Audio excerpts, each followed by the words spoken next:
Hello, everyone. Woo! Welcome to this week's episode of Hollywood Matrimony Live. We are coming to you live on Facebook, YouTube, and Twitter.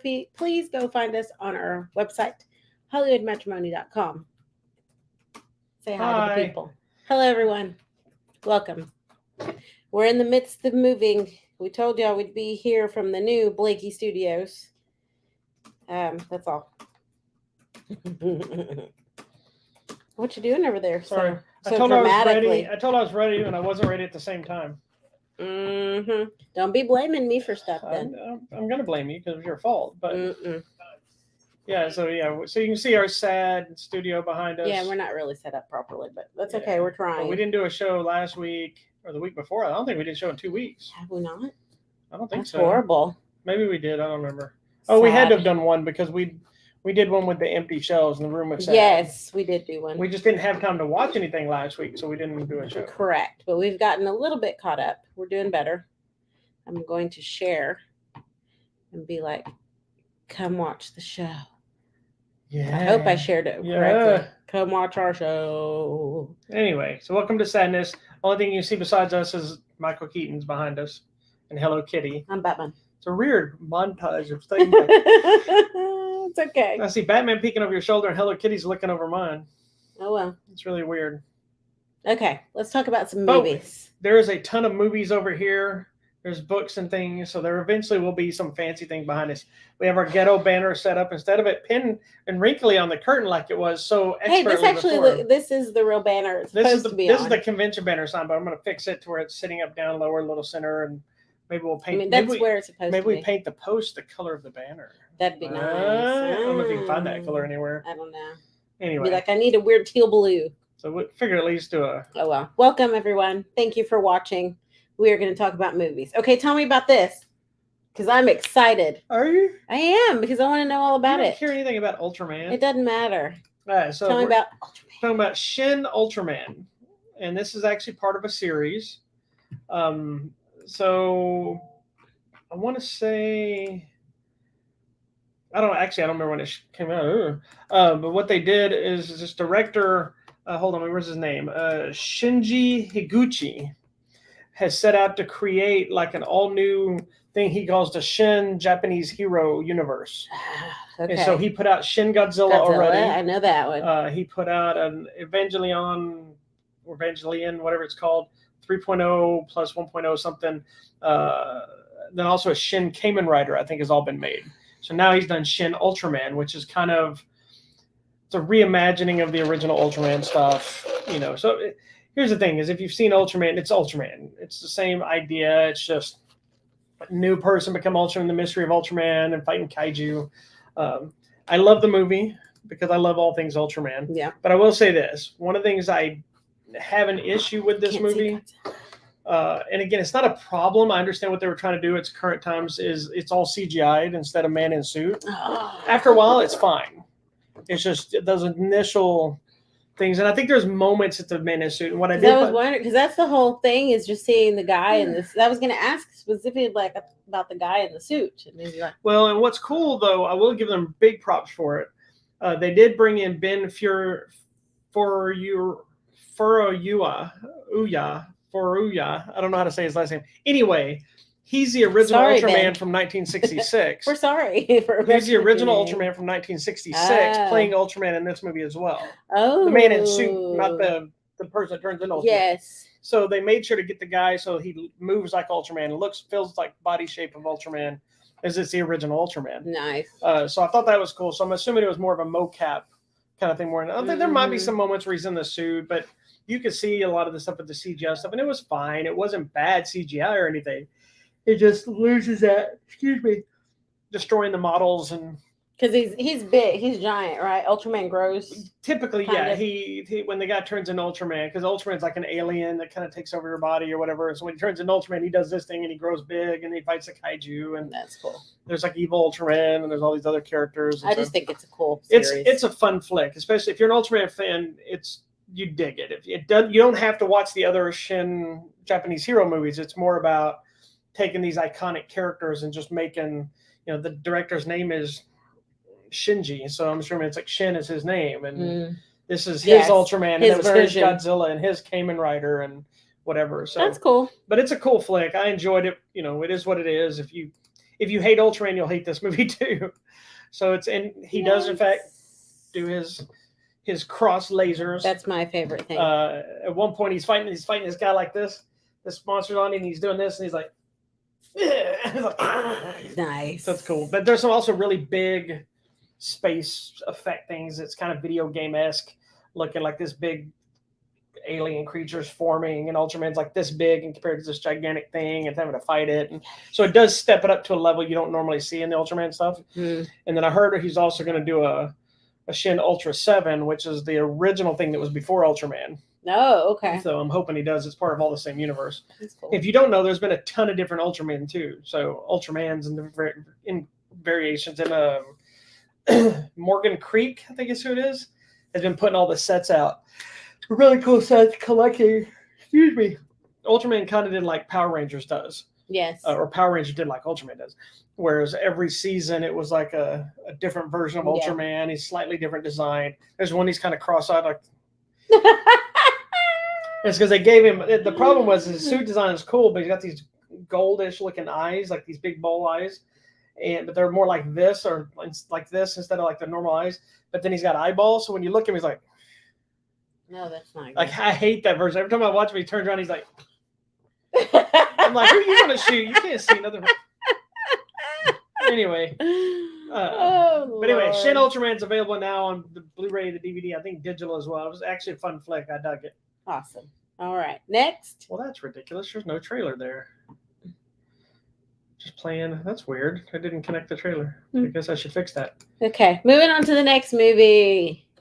All right. The next one, Big George Foreman, about the life of George Foreman. About his grill? It's not just about the grill. I've learned a that's lot. What's funny is like I knew George Foreman the boxer in his career. I didn't know everything, but you're like, all I know about him is he's a grill. And that was almost just kind of an accident. Yeah, it was. Because he needed some accident, money at that point. But yeah. So I watched this movie, came out a while back on Blu-ray and everything, but it kind of hit us while we were moving, and I happened to watch it when I was living alone for a few days.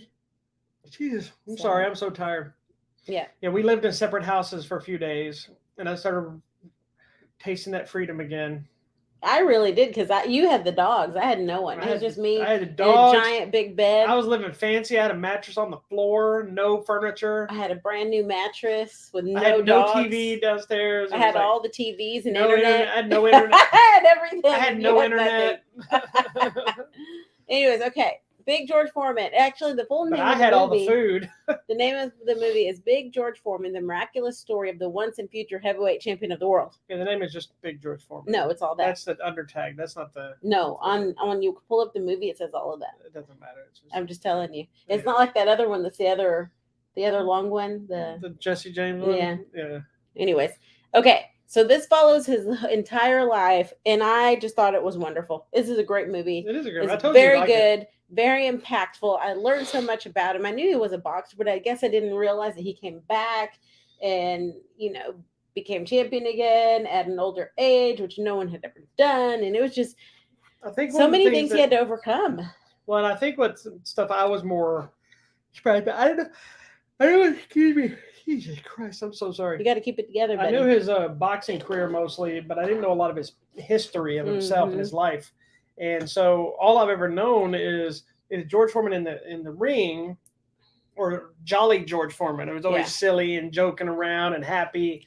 So I didn't know how negative his life had been and how much anger he was fighting with early on in his life. So it was like total opposite of worlds of what we know of George Foreman.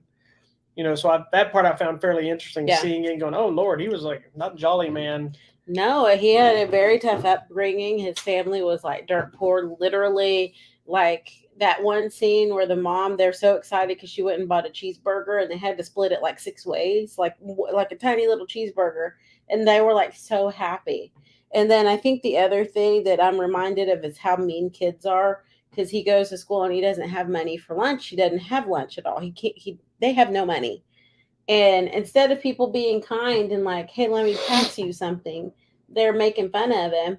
That's normal. And then he started fighting when he was little because everybody was picking on him. So what do you expect him to do? And by the way, why would you pick on somebody that's like gigantic? He was a big kid. I never understood that, but I will say this. One of the few people I ever picked on was gigantic. Why? But did they deserve it? Here's the stupid idea of a child, and it's also the flip side of the big people. A lot of times there's these big guys that are super sensitive, or they're kind of a mommy. Giants. Yeah, they're gentle giant, they're mama boy kind of thing. They don't know how big they are and what they can do to somebody, or they've always been taught to be careful because you're going to hurt somebody. So then they're so passive that when something does happen, they don't do anything out of fear of hurting somebody. Because I know the big guy that I used to torment for a little while, I mean, he was like an adult sized man. And I was like this little fart. And I was a martial artist already, so I could fight. But I mean, he got a hold of me, decided it was done for. He would have just crushed me, popped me like a zip. It would have been. And I didn't bully him. Like I wasn't. We were friends, but I would always like pick on him or something. We would do dumb things of like. He was always super over dramatic. So like we were playing outside at school or something, and I think he got bumped into the wall, and so he hits the wall, and it's all like it's like over baby. And of course, all we would do instead of seeing if he's okay, we'd grab the wall trying to hold the wall up because we figured he knocked it over. Mm-hmm. So it was like jerk moves, then. But at the same time, I'm like, I think I remember telling him, why don't you just punch one of these people in the head?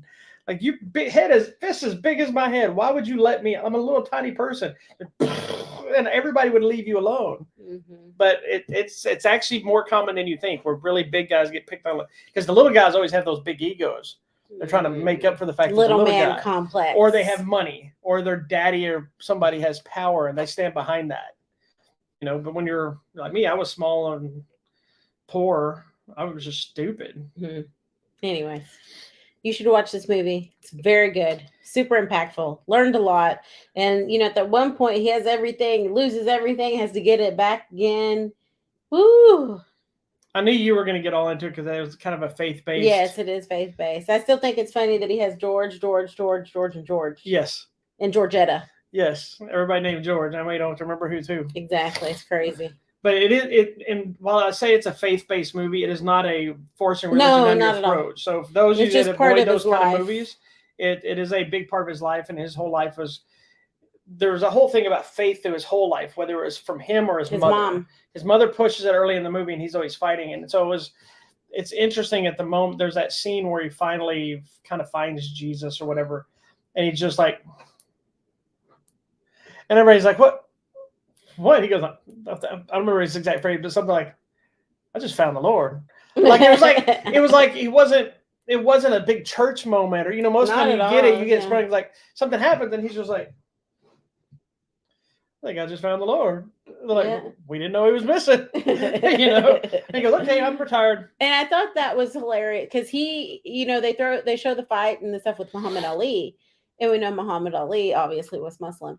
And he calls him and he's like, no, I just want to apologize because I found Jesus. And Muhammad Ali's like, I didn't know he was missing, and then they become really good friends, which I thought was so nice. Yeah, Muhammad Ali was notorious for being a jerk to other fighters. He was, but he wasn't necessarily being a mean person. He was just such a trash talker.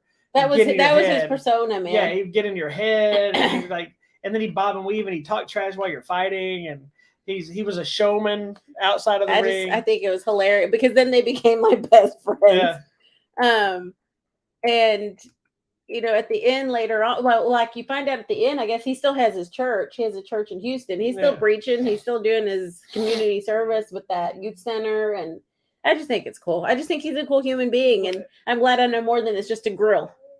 Yeah, and the guy that plays him, he had his gait down the way he walked. Yeah, and I don't know if you ever run, that shuffle run that weird thing. shuffle. I don't know if you ever seen with George Foreman move, but he has like a weird, just like the way he moved. Weird thing.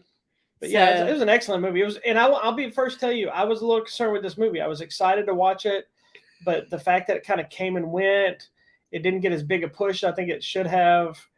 knowing it was a little bit of a faith base. Sometimes you get a little lower budgets, a little cheaper. Yeah. This movie is really well done. It was really good. Really well acted, and it's just. And it has a proper ending. It does. Even if you don't care anything about boxing, it's about more than that. It's about that. But I think too, even during the time of remember the Olympic Games and the people holding up the fist in support of, because they didn't let the whole Black people come into the Olympics. It became a whole issue, and the war and the turned on him KKK and because all he was this. like, "Oh, you're an Uncle Tom." Yes, because he was holding the flag, and he's like, it's actually a really deep movie. And it's interesting because something at that moment, it was a big thing for his life. He's like, because he came from nothing, and he won built, an Olympics. all he saw is he built himself up to win the Olympics. What everybody else saw was like, you're supporting a country that doesn't support us. Yeah. And so then neither one of them are wrong. Yeah, you know. It was a tough spot. He's like, I'm not supporting my people. He goes, but I also just won a gold medal in the Olympics. So, it goes back and forth. It was just interesting. It's a great movie. It's a really good movie. It. Yeah. I'm glad you sat down and finally watched it. I did. I was moved. It's available now on digital, Blu-ray, DVD, and all the other things you can probably find it in. All right. Tell me about this, because I've never heard of such a thing. Knights of the Zodiac. Okay. All right. So this one is actually, it's another one that I was very concerned about because anytime you take an anime and you live action it, a lot of times it comes off cheesy and silly. And then when you look at the trailers for this movie and even the box from the artwork, it looks like, oh, this is going to be kind of this over the top and, digital CGI stuff. But I was initially sold for no other reason than Mark Dacascos is in it. But it's got Sean Bean. Yeah, Sean Bean's in it, Famke Janssen, Nick Stahl. So there's got some other great people in it. So I was like, okay, I'll watch this just to watch Mark Dacascos beat up somebody. Mm-hmm. Now, he didn't get a lot of actual fighting, but he was the badass and he's a lot of gunplay. So he's got some badass scenes, but he is a secondary character. But I will say this, the movie's actually not bad. I enjoyed it. It's this. I don't know if you heard me watch it. This movie I watched for like 3 days. I feel like I heard things like I kept starting in the middle of the night, then having to stop it because we were moving stuff, and then I'd start again, and so it didn't take me long to watch because it's a bad movie. But it is a movie that's not for everybody. It is a fantasy movie. It's a martial arts flick. It does feel at some points like a live action video game in the visuals, like when you see like the Final Fantasy game and the movie parts. Yeah. Some of the effects and stuff look like that. I mean, that doesn't make me. That's nice. It's not too surprising because the guy that directed it, Tomek Baginski, I think is that how you say his name. I believe he comes from a video game background. So a lot of the tones and visuals probably came from that. But it's one of those martial arts epic superhero sci-fi fantasy kind of hodgepodge mashup of all these things. So they have these martial arts abilities where they power up and they have armors. I like this armor. I was gonna say I like that design of some of this armor. It's really cool. And I might watch it. It's a fun flick. It's like is it totally badass? No. Is it worth checking out? I think so. I thought it was way better than I thought it was. Got what's her name? Who? This lady. I just said that. Okay. Sorry. Anyway, I'm just catching up to you. I think the effects are most of the time work really well. There are a few that get a little cheesier, but they're more. And when I say cheesy, they're not bad effects. They just don't look like realistic effects. They look more like the video game world. But it works. It meshes with what they're trying to do for the movie. I've never seen the source material, which is Saint Seiya. I've never seen that anime, so I don't know how connected the story is. So if you're somebody that has watched it and want to tell me I'm stupid because it sucks bad because it doesn't follow it, then feel free to tell me. Yeah, please tell us. I'll say, okay, I'm sorry. I watched it as the movie, as all I saw was the movie and Mark Dacascos, and that's all I cared about. And so it came off kind of like what I thought it would be, but in a better, more entertaining way. And it's definitely set up clearly with the hopes of doing more, but I don't know how well it did. So if you want to check out some, if you like these kind of movies, it has martial arts, it has gunplay, it's got special effects, superpowers. It got effects. Yes, some DOS effects. It's all there, and it's a fun flick. So you can check out Knights of the Zodiac, available now on Blu-ray and DVD. And the DIVD. That's right. All right. If you would like to watch it, it's on our Movies Anywhere. Okay. So you can watch it whenever you want. Thank you. All right. Moving on. All right. Next movie.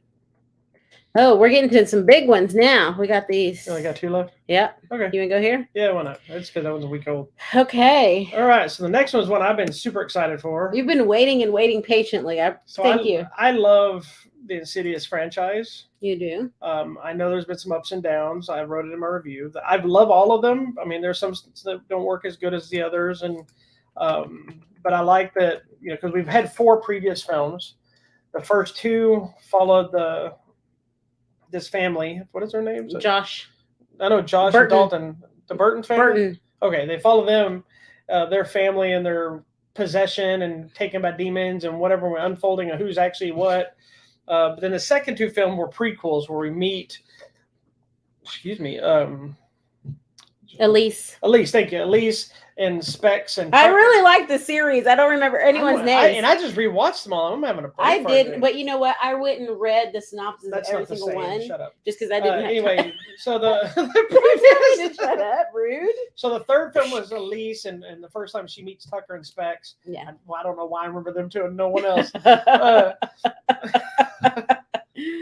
The weird random guys that just sit there. To be fair, Lee Whannell is actually the creator of this and Yes. the co-creator of Saw. Correct. So I know him, and he did Upgrade. He directed Such a good Upgrade, and he movie. directed the Invisible Man movie with Nice. what's her face from anyway. Is that Insidious Tell? Anyway, Okay, sorry, Red Door. so now they kind of thought the franchise was kind of done, but they announced this new one. And so they did 2 things here. One, they're going back to the original part of the story franchise to kind of put a cap on the Burton family. But also, Patrick Wilson is making his directorial debut. Yeah. Which is kind of cool. And that was part of the thing. I read an article. They said they wanted him to come back to do this movie. And he said, I'll come back, but you got to let me direct it.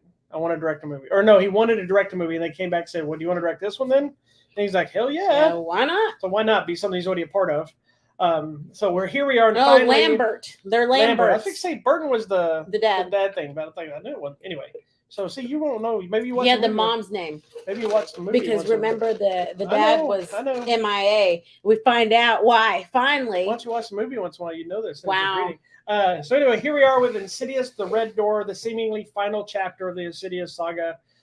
Seemingly, I will say the way they end this film does put a cap on the Lambert family. Not the Burton family. We don't know what happens to them. Sorry. We don't know what happens to the Burtons. Apparently, she's really close with them. Sorry, my bad. It does put a cap on the Lambert family, but I can already visually see how they could bring it back, do a whole nother group of people, deal with a similar situation, maybe even bring some Lamberts in if they wanted to, but they wouldn't necessarily need to. Correct. Well, we know Specs and what's his name are still out there. Yeah. I will say, for anybody that's wondering, they're here in the movie, but they're not as prominent as they were before. But I'm kind of glad because it wouldn't have made sense. It's not really about them, but we do know through the movie that they're still out there. They're still doing the work. So yeah, and it makes more sense for them not to be there. I agree. Because it would have been too with much. all the other films, they're helping them go into the further, and they're trying to document and stuff. This movie isn't that. Yeah. This movie is probably the least scary, if you will. I don't find any of them scary, but they're scary. Least terrifying. It scary. is. I agree. This to me was the least scary, least jump scares, least action intense thing in the further. I think the others have more. And it's not a bad thing. It's because this movie is more about the aftermath, PTSD, loss, betrayal, and everything of what has happened to them. So it's really, even though it's Dalton's story this time around, you're getting Josh's parallel journey of the stuff of what happened at the end of the second film. Well, and I think where they're all at, which I really applaud where they took the family. This movie jumps, I think, 9 years later, after the end of the second film. And I applaud where they took the film because it went into a direction that makes sense for what transpired. Because in most of these movies, if you don't know, spoiler, don't watch this one if you don't know. The end of the other one, please don't be the person that goes to see this without seeing the other movies. Josh has been taken over by one of the demons, is trying to kill the family. The others. And then they get him, they save him. Spoiler. But how does somebody deal with that? If I'm trying to kill you, even though if I was possessed by somebody, it's still me trying to kill you. Correct. How do you deal with that? I'm glad that they brought that up because, the entire family has suffered through this, starting with Josh, the dad, to Dalton, the son, But even the other son was there during the previous movies, and we see some of that here. I like the use of the flashbacks and bringing some of the story back. And it's interesting because the other kid, even though he wasn't really in it, he was in it in a way.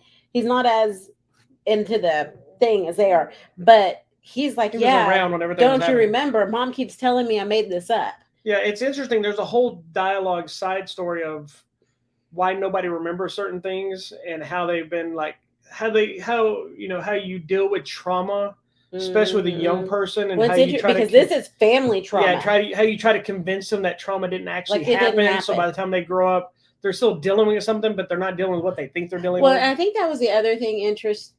I mean, we're looking at, it's a horror movie, but I think if you really get deep into it, it's interesting because we're talking also about your brain.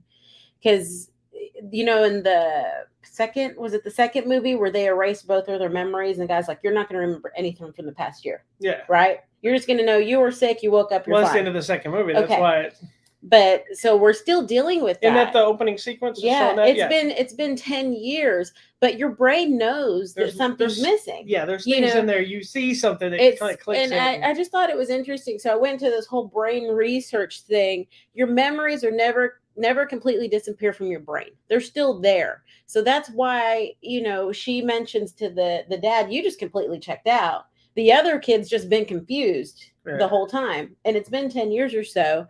But it's interesting. Then you have people that are mad at each other, but they don't know why they're mad at each other. They don't know why. You have these lingering feelings and emotions about something, but you don't remember why. Yeah. But your brain is trying to tell you it can never really forget. And then you get into the whole theory of the thalamus and the hypocampal whatever in your brain, whatever it's called. She's trying to tell us what she looked it up. I did look it up. She's not as smart as she is. No, I did look it up because it's interesting because that's why the dad goes to the kid's like, have you done therapy? Like, there's something wrong with you. And the dad's like, maybe there is something wrong with me. Because he's like, no, I'm working it out. And then he's like, maybe there is. Like, maybe there is something wrong. But, and it's interesting that your brain never forgets. So the trauma that they're experiencing, and then the mom having to deal with trying to placate the kids and keep the family together. And she's like, don't you understand?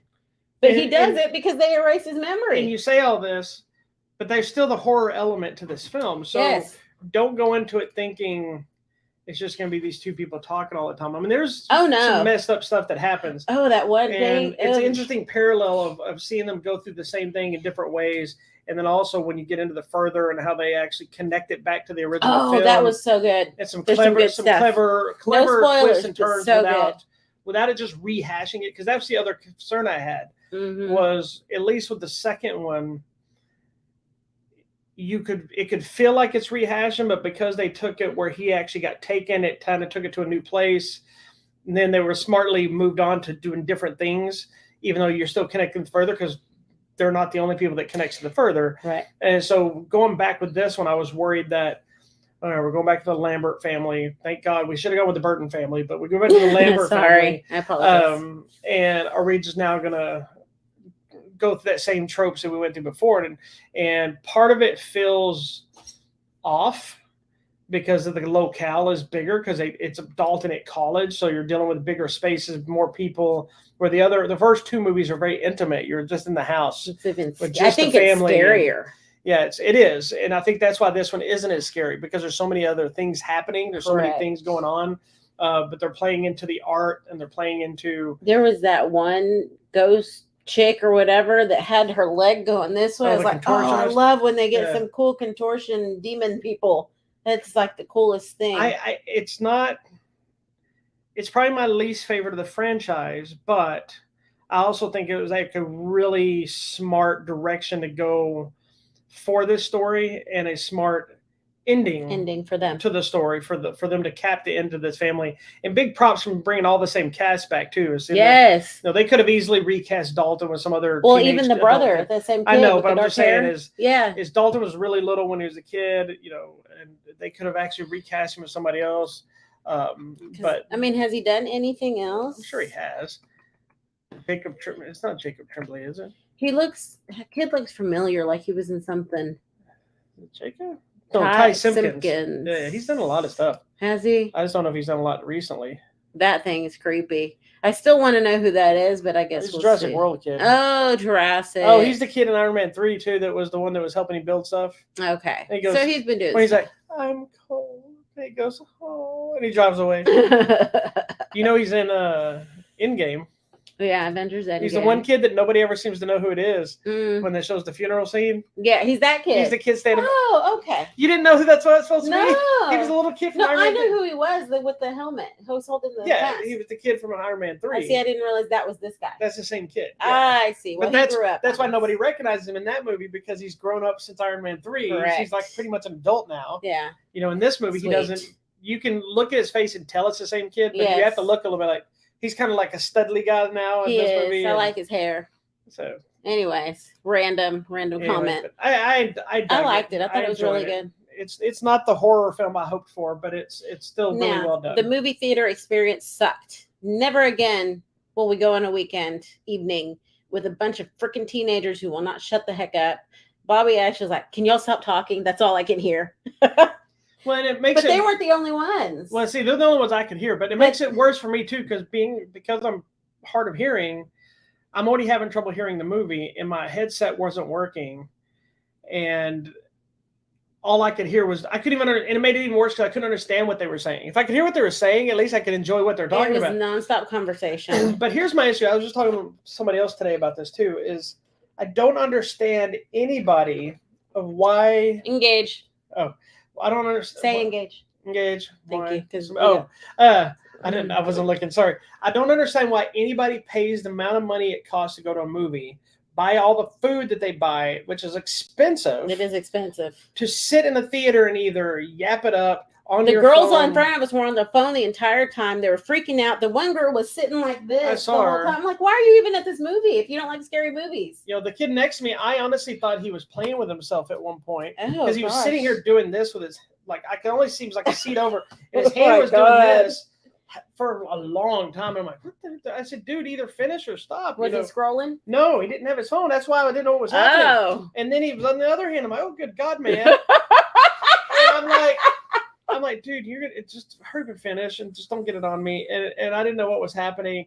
And then I realized he was holding his phone like this and he was swinging it the whole time. God. But he was doing it in his lap, so it was like down low. Awkward. And then he would look at his phone and type and scroll. And the kid, I don't know if it's his little brother or whatever, he's yapping it up about something. They were so he looked the legitimately shocked when I leaned over, because I didn't yell it either. I just leaned over and like, can you please stop talking? That's all I hear is you. And he's like, he looks at me like angry but surprised. And he's like, and they shut up. They did shut up for the rest of the movie. The girls in front of us, it was like these 4 little Mexican girls, and I guess the style of big baggy pants is back. It looked like a bunch of breakdancing homeless people. Yeah, they were wearing the big baggy. They're about to get on the dance floor, but they're all on their phones. One girl was doing this. The other one girl came because she's scared. Come sit by me, so she moved all the way over here. Then the 2 girls left for like 30-40 minutes because they were too scared. Then they came back. Then the people over there on the very part kept talking and getting food. And then the world girl, she's like, what did you want? I'm like, oh my God. Like, stop. Then these 2 old people leave. The big finale of the movie has happened. Oh, but you still got like 5-10 minutes left of the wrap up. Like the main part's over, right? Now you have the thing of now people are going to discuss what's happened, where we're going to end. Is it going to be a happy ending? Is something else is there going to be like thing at the end? What's going to happen? And they left. And I'm like, why did you even stay this long then? Then there's the one girl I don't know if you saw her, she's videoing the Insidious thing when it comes on screen, so then she can Instagram the video of the Insidious. I'm like, so dumb. People are idiots. Yeah, so anyways, we normally go to a movie Friday afternoons at like 3:00 in the afternoon when everyone's still at work and kids are still doing whatever in school. So we need to just stick with that time. And our friend is the reason we went at this time. Yes. So one of our friends, who will not be named Nitty, said, hey, we're going to the movie at 6:15. I'm like, okay, we'll meet you there. And then she fell asleep and never showed up. And we would never go at that time. She did ask me because I would never go at that time. I told her, where were you at? And she messaged me. She goes, I fell asleep whenever. She goes, how's the movie? I said, you're going to have to read my review. You didn't show up. The movie experience itself sucked. The movie itself was good. Yeah, the people, these damn kids. I hate people in general. I need summer to be over already. Okay. One more movie. All right. So This the is next the one big is one. the big franchise. It's been going on way too long. I'm doing my run. Is that what's happening right now? Yeah, that's All my right run. then. It's the Tom Cruise run. You know that. All right. Anyways, okay, Mission Impossible is this little movie you may or may not have heard of. This guy, Tom Cruise. The Cruise of Tom. Yes, there you go. And everybody we know from the previous movies. And Not some new everybody, people. but some people, yeah. We got Haley Atwell's joined the cast. Yes. Which I heard rumors that they were supposed to be dating. Are they? But then I thought heard he was dating the girl from Handmaid's Tale. I don't know anymore because I keep hearing things. I also heard he was pining for Shakira, and he was mad because Shakira was dating some other guy. Then they were supposedly him and Haley Atwell were cuddling up somewhere. Who knows if the cuddling up was him to impress? And I don't know. Oh my gosh, I'm so confused. I thought he still was with Handmaid's Tale. Addresses Tom Cruise rumors. I don't know. Anyway, whoever it is has to be a Scientologist. So who knows? Just like the rest of the movies, it's basically a new mission. The mission. She says they are not dating. Yes, there's a new mission, and apparently it's impossible. And somebody's going to wreck and they're dead. There you go. That's the movie. There you go. That's it. That is not it. Okay. Anyways, Tom Cruise sent on a new mission. The last time they were all disavowed. And then at the end, no, they brought back the IMF at the end.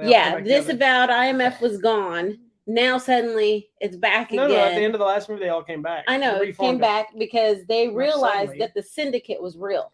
So we're still fighting the syndicate. Okay, just so you know where we're at in the story. This is another one where you actually need to watch the other movies to watch this one. Yeah, because there's bad stuff that pops back up and different things.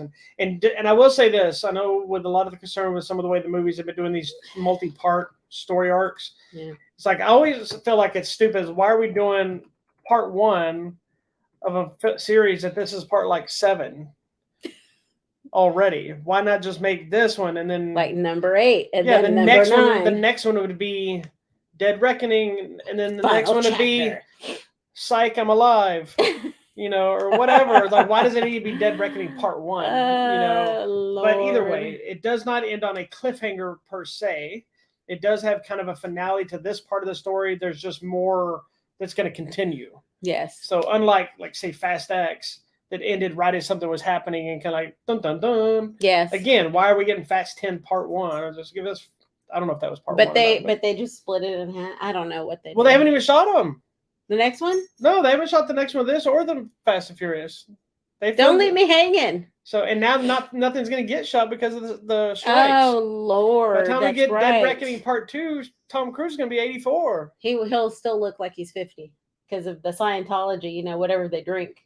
They're drinking I think he's finally starting to look his age. A little bit.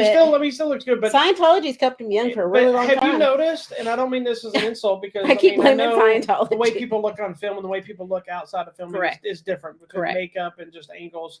But have you noticed, like a lot of the interviews stuff with Tom Cruise, that he looks different? Yes, he looks different in real life than he does in the film. Agreed. I don't know if his face got chubbier or whatever it was. That maybe it's been so long since they worked on the film because I know it kept getting delayed and it was different things.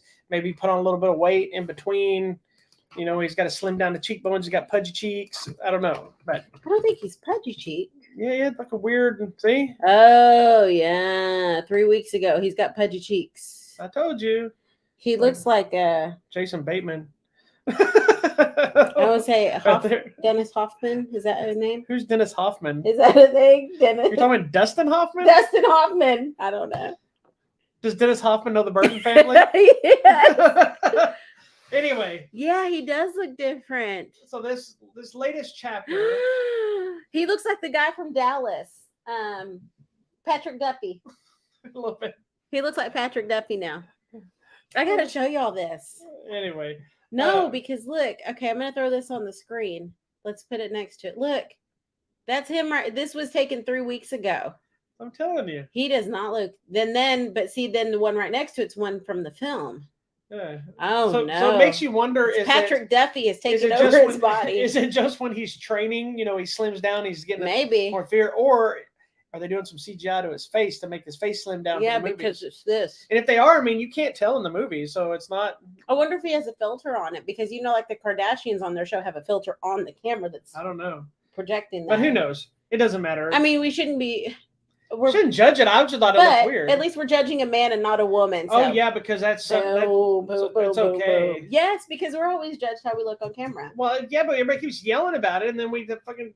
So now we're talking bad about Tom Cruise. He looks like Dustin Hoffman and/or Patrick Duffy mixed together. He looks a little bit like Kevin Nealon. I don't know if I know who that is. Kevin Nealon. Okay. Anyway, so the latest mission is, if you like the previous films. Oh yes, that guy. That's Tom Cruise, the later years. Wow. Yeah, that's interesting. Anyway, so what did you think of this new one? Anyways, I like these movies, guys. I like the series. I find his friends endearing. And the fact that he's willing to do anything for his friends or just go off book and off mission to save his friends, to me, is just one of the pivotal things in this whole thing, because you don't expect a secret agent to even grow these relationships or have true friendships, because they're chameleons. They change all the time. They do all that. So I've always found that core level of friendship and intimacy and relationships just to be like interesting for the character itself. Then you have on top of that all of the shady characters. Like, you never can even trust who's in charge of IMF or CIA or whatever, like, because they're all shady and they all turn on each other, and it's just. I thought it was cool insane. They brought back that original agent from the first movie. Yes. Which, ironically enough, I love these movies as well. I did not love the first movie when it came out. I have a new appreciation for it. That's one with the light it. bulbs, right? What? Where he's like crunching the light bulbs. Yeah, with Emilio. That's what got me the very. I remember that. I remember seeing that movie, and I just was not sold on that movie. I was into El Misión Imposible. I was just like, ugh, this movie sucks. You know, I just did not like it when it came out, and so when they made Mission Impossible 2, I was like, nope, not interested. Until John Woo was connected to it, so I'm like, okay, I'll watch it because John Woo's doing it. And that's probably the least favorite of most people. And what I've always said about those two movies is I like the story in Mission Impossible 1, but the action is kind of boring. But it's also more of a spy. That one's very much spy noir thriller kind of thing. Yeah, because you're trying to figure out who killed these people. Well, JR. he was. Well, no, because Patrick Duffy's trying to figure out who killed JR for them. Yeah, right. No, because everything points to him, so he's having to figure it out. It's very much a whodunit, the first one. But then on the other side. The Mission Impossible 2, the story is trash, but it's awesome action because it's a John Woo action flick. So it's like, I think those will always work together. It's hard to get both sometimes. You know, but later on, past that, I've enjoyed every single one since. And since then, I actually have a new found love for all of them now. Like, I watch all of them and I enjoy all of them. And I think this one, I don't think this one was as strong as some of the more recent ones we've had. I think moments of it are, and then moments of it are just like. Well, I felt like this one to me felt like the Fast and Furious of this franchise, because all the rest of the movies to me felt like everything was building towards the action piece, or building towards the betrayal, or building toward the mystery. This one felt like everything was just building to make another action moment. This felt like a bigger action movie than it did the spy stuff. Yes, that stuff is there and it's still clever, and I thoroughly loved it. I just don't think it was as strong as some of the more previous outings. I think it was part 5. I think is one of the best ones, with the one where they're at the Kremlin and they blow up. That one's really good. I think that's one of the best ones. I like the one in Dubai and Abu Dhabi where they're. Is that Dubai? I think so. Where they do something with what's her name? I think I'm getting them confused with the other movie. Anyway, so fun fact. When they're in the tower and they switch the room numbers and what's her name's there. Oh, yeah. That's what I'm thinking. That's back when Jeremy Renner was still in the franchise. Yes, that one. So you remember in this one, there's a moment where the one lady is doing the sniper stuff in the desert and she's wearing an eye patch. Why do you think she's wearing the eye patch? So that she can see through the scope and not get jacked. Okay, so that's kind of where I went with it too. But a lot of people were complaining about the fact that she had this eye patch. Isn't that what you do when you're a sniper? Hold on. She had this eye patch and then it was never brought up again. And I'm like, well, she starts with the eye patch up here, so it's not like we're established. And she pulls it down so she can do the thing. So that's kind of what I took, is she was covered that. But there's actually a funnier story behind the eye patch. Oh, no. In an article, they asked her about the eye patch. She goes, it's not as cool a story as you think. It's not because of the sniper. It's like she doesn't have the ability to blink. And so she was trying to do the scope, but she couldn't close her other eye. And they're like, you need to close that eye. She's like, I can't. So she couldn't have one eye open and one eye closed. Oh, she can't do that? She can only close them both. And so they're like, can't do this. but if you do this in a gun, you can see that your eyes are closed. You know what I mean? It won't look right. Yeah. And so they added the eye patch just because she couldn't close her eye. So she can't do one at a time? I guess not. She said she can't blink. She can't do, so she can't wink, baby. Wink. Sorry, say it. Yeah, wink. She can't wink. Yes. Oh, okay. Sorry. That's like people who can't do taco tongue. Yeah, sure, yes. Mm-hmm. I don't need you to show it. No, I'm just saying. But anyway, there's weird things. Weird things out there. Of course, I will say the ending to this one, the action set piece, which is edge of your seat. It's intense. This is an It felt a little more out of place in this movie, in this franchise, than it has before. Only because, like I said, that whole ending felt more Fast and Furious style than Mission Impossible style. Yeah. Because they have big things, but usually his big things are like the mountain jump and the motorcycle. Those are kind of placed randomly, and there's big fights and stuff, but they're not all that. Yeah. By no means did it hurt the film. I still think it was a good film. It was a good movie. I liked it. I mean, I think to me the most endearing thing is the whole thing with Vin Rames and Simon Pegg and just that relationship, because we see the fallout too from the previous movies of where they're at now. Fallout? From Fallout. Oh, it is from Fallout. The fallout from Fallout I know that. Of where they're at and the relationship between the three. Yeah, I think it's really interesting just to see that. Okay, my favorite thing of the whole thing, Isaiah Morales. Oh, yeah. I'm just happy he's there. He was chewing up the scenery, man. He was good. He was so good. So good. I like Pom Blancloff or whatever her name is. She was a great, like, an assassin. That chick, yeah, yes. She's Mantis from Guardians of the Galaxy. How do you say her name, actually? Pom Clementif. Yes. She's Mantis from Guardians of the Galaxy. She's just so cool in this. Yeah, she's badass. She looks really cool. Haley Atwell was really good in the movie. She was. And I think her and Cruz had really good chemistry. Because I can see after watching the movie how people would think they were dating. Yeah, and she's like, yeah.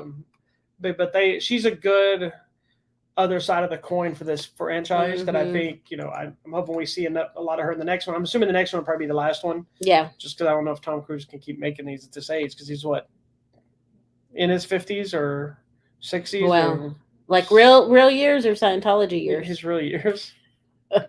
Sorry. He's got to be at least 50. He was in, where's his thing? Go up the top. Up top. By the name. Is that not there? No. Oh, it used to be right there. Oh, it doesn't matter. He's 25 because he's Scientologist. Correct. And so which? He's 61. Okay. Yeah, so he's you know what? Oh, it's fine. You're looking good, Tom Cruise. More power to him, because he gets up there and still does everything himself and in his way, and everything works, and he still carries this. I never would have thought this would have been this long of a running franchise from that first movie, but I mean, he acts the shit out of it. You believe these characters. The action is always good. The stories are always compelling. He's doing better than us, man. There's obviously, it's getting bigger, and it's, they're trying to outdo themselves each time. And I love that, but also I hope they reined it in for the next chapter a little bit so we can get, I don't want less action, but I want a little deeper story so we can wrap that up. Yeah. So we'll see. See what happens on the next one. That's right. Check it out, though. Anyway, Mission Impossible Dead Reckoning I'm assuming it's still number one. It was number one, but it's fighting that other movie that everybody's talking about, the Jim Caviezel one. Oh, The Sound of Freedom, which is surprising. People are saying it's doing really well, but then there's some controversy, shifty business there on it, but who knows? So we'll see. All right, check it out. All right. Coming out this week. Yes. Coming out this week, there's not a whole lot of stuff. Fool's Paradise, which we both actually enjoyed. That movie about the guy in Hollywood, the silent film thing. Funny. The To Live and Die in LA is getting a 4K treatment. Hugo is getting a 4K treatment. Some movie called Moonhaven is coming out. I think it's a TV series I didn't see. The Last of Us first season is coming out. I think that's pretty much the big stuff. Okay. Well, coming out on the line or at theaters near you, Monday, tomorrow, July 17th on Netflix is a documentary called Unknown Cave of Bones.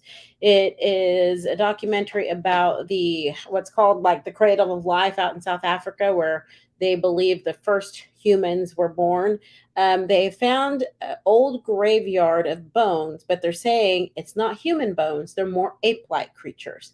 So that's going to be interesting because they say even though they're ape-like and presumably less advanced, they had very complex rituals that they can see from how the remains were laid out in the tombs and things. So that's going to be interesting. Coming out on Tuesday, this is for you on Video Demand and Digital, a documentary called Joke Man. Jackie the Joke Man Martling. There you go. So you're all about that. He was a stand-up comedian that was on Howard Stern for years. And they still make fun of him today. Nice. This must be the documentary week because coming out on Wednesday to Netflix is another documentary called The Deepest Breath. It's about a champion free diver. I can't talk today. Easy for you to say. Trying to break the world record of free diving and his relationship with his safety diver and, just how that goes. So that's going to be really interesting and kind of scary because that makes me scared.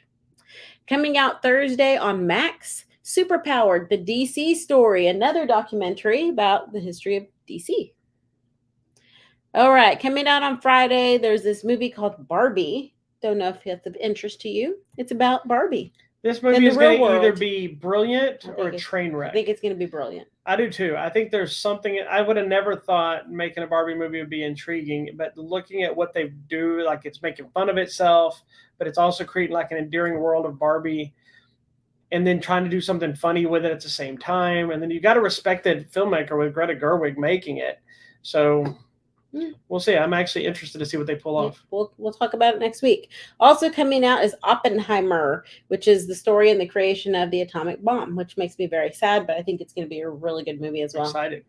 Coming out on Video Demand and Digital, a movie called The Island. Oh, yeah. Michael Jai White. Yes. So it's about the guy who left the woman he loved on an island. He goes and becomes a LA police officer. And then learns of the tragic death of his mother, goes back to the island, and I'm going to assume kicks ass. Emotional stuff ensues. It's Michael Jai White. He's going to kick. It says it's an action thriller, so yes. Perhaps. Coming to Netflix, a movie called They Cloned Tyrone. It's these people tracking down a government conspiracy. Yes, it's the Jamie Foxx one. Tracking down a government conspiracy. So we're going to see. Which I heard he's doing better. Oh, yeah? I heard the people have seen him out playing pickleball. Oh, good. So he's recovering. Still don't know what exactly happened to him, to my knowledge, but. Coming out on Apple TV Plus on Friday, a movie called Stephen Curry, Underrated. It is about his life. It's a documentary. So if you're into basketball and Stephen Curry. Stephen Curry is. Maybe he plays basketball. It says that. We should be getting a screening. This one? Yeah. The Beanie Bubble. All about the Beanie Babies. It's going to be crazy. And then coming out on Sunday, that's Paramount Plus, Special Ops Lioness. The series debuts on Paramount Plus, starring Zoe Saldana. And it looks like she's kind of badass and does stuff. Is she CIA? I don't know. A trip to CIA, Sphere of the War on Terror. I don't know, but she looks kind of cool. Is it Nicole Kidman? Nicole Kidman. Morgan Freeman, Michael Kelly, Zoe Saldana, a bunch. Taylor Sheridan, whoever that is. Taylor Sheridan created the Yellowstone. Okay, so that's who made this. But he's an actor as well. Okay, we'll see.